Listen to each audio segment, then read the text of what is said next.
ارشد ندیم کی کامیابی کا کریڈٹ لینے والے جو ہے وہ مارے مارے وہ پھر رہے ہیں۔ اب یہ کریڈٹ کس کو جاتا ہے، یہ ہر بندے کا حق ہے کہ وہ کس کو دیتا ہے، لیکن ارشد ندیم نے اس بات کا کریڈٹ دو بندوں کو دیا ہے، وہ اپنے جو ان کے کوچز ہیں، ان کے جو سپورٹرز ہیں اس کو دیا ہے، اور پھر انہوں نے قوم کا شکریہ ادا کیا ہے۔ ایک اور شخص جس کو کہا جا رہا ہے کہ انہوں نے ارشد ندیم کو بہت سپورٹ کیا، وہ ان کو سپانسر کرتے رہے، علی کریم، انہوں نے بھی کریڈٹ نہیں لیا ہے۔ یہ ظرف والے بندے کی جو ہے وہ علامت ہوتی ہے کہ وہ دوسروں کو ہمیشہ کریڈٹ دیتے ہیں۔ اب کریڈٹ لینے والے جہاں پہ کریڈٹ لے رہے ہیں اچھی بات ہے، تو وہاں پہ کچھ لوگوں کو اگر آگے آتے اور وہ ذمہ داری لیتے تو وہ بھی بہت بہتر ہوتی کہ اتنا بڑا ایونٹ ہے پیرس اولمپک، 100 سال بعد ایک ایونٹ ہوتا ہے، اس میں ہمارے جو ہے وہ صرف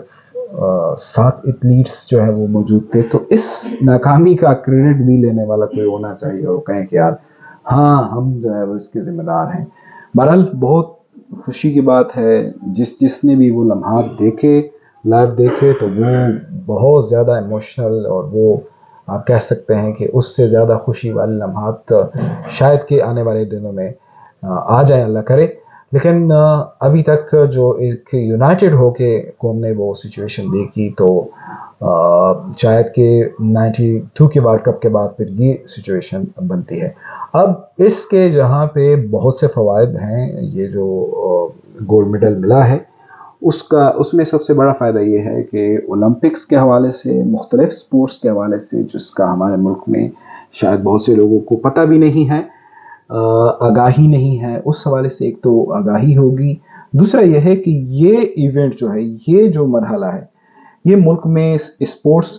کا جو کلچر ہے وہ لانے میں کردار ادا کرے گا۔ ایک کلچر ہوتا ہے کہ ملک میں ہر طرح کی اسپورٹس جو ہیں وہ ہوتے ہیں، باقی ممالک میں ہوتے ہیں، ہمارے ملک میں نہیں ہے، ہم صرف کرکٹ تک محدود رہ گئے ہیں۔ تو یہ جو اولمپکس کا یہ جو ایونٹ ہوا، لوگوں میں جو ہے اس حوالے سے ظاہری بات ہے ان کے لیے اٹریکشن پیدا ہو جائیں گی، کچھ ایسے گیمز ہوں گے جو کہ ہمارے ملک میں اس حوالے سے بہت ٹیلنٹ موجود ہوگا، لیکن کسی کو اس حوالے سے اتنا زیادہ پتہ نہیں ہوگا، معلومات نہیں ہوگی، آگاہی نہیں ہوگی، اور وہ ہر بندے کے جو ہے وہ اس کے روڈ پہ اس کی اویلیبلٹی نہیں ہوگی۔ تو یہ ساری کچھ چیزیں جو ہے وہ اس میڈل کی وجہ سے ہو پائیں گی۔ آج بلاول بھٹو نے بھی یہ کہہ دیا کہ ہم سب کو اس حوالے سے پالیسیز بنانی چاہیے، چاروں صوبوں کو اور وفاق کو مل کر اس حوالے سے کوئی لائحہ عمل دینا چاہیے کہ مختلف جو ٹیلنٹ ہے وہ اس کو ہنٹ کرے اور اس کو بوسٹ کرے، اور اس کو انہوں نے مثال بھی دی کہ لیاری میں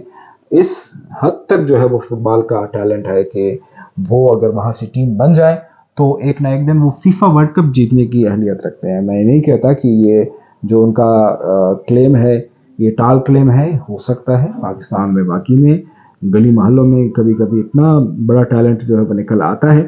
تو ہو سکتا ہے ایسا۔ اس میں کوئی 24 کروڑ عوام کا ملک ہے، اس میں لوگوں میں باقی دنیا والے جو ہے وہ کوئی اور مخلوق تو نہیں ہے، یہی ہماری طرح کے انسان ہے۔ تو واقعی میں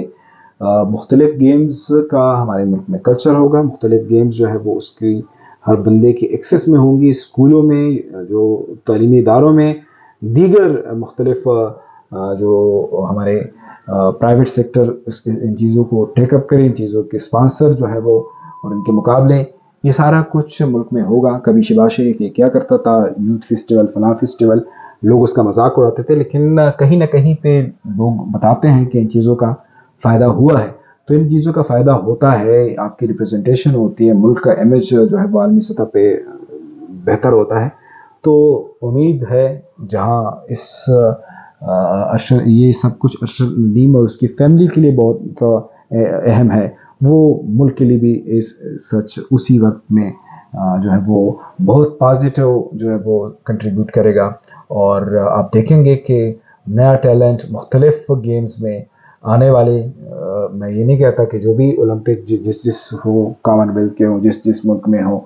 تو مختلف گیمز میں آپ دیکھیں گے کہ جو ایتھلیٹس ہیں ان کی تعداد بھی بڑھے گی، اور آنے والا وقت جو ہے وہ لازمی نہیں ہے کہ پاکستان ہمیشہ کی طرح سے کوئی ایک میڈل کتنے سالوں بعد لے گا۔ ہو سکتا ہے کہ پاکستان جو ہے وہ ہر سال میڈلز لائیں، اور یہ تعداد بڑھتی جائے، ایتھلیٹس کی تعداد بڑھتی جائے، اور یہ ہوگا، لیکن اس کے لیے جہاں یہ ہم کریڈٹ لینے والا ہمارا کلچر ہے، وہاں ہم یہ ذمہ داری لینے والے بن جائے کہ ہم جہاں کامیابی کی بارے میں بات کرتے ہیں وہاں ناکامیوں کی بھی کہیں کہ ہاں یہ ناکامیابی ہماری ہی وجہ سے ہے.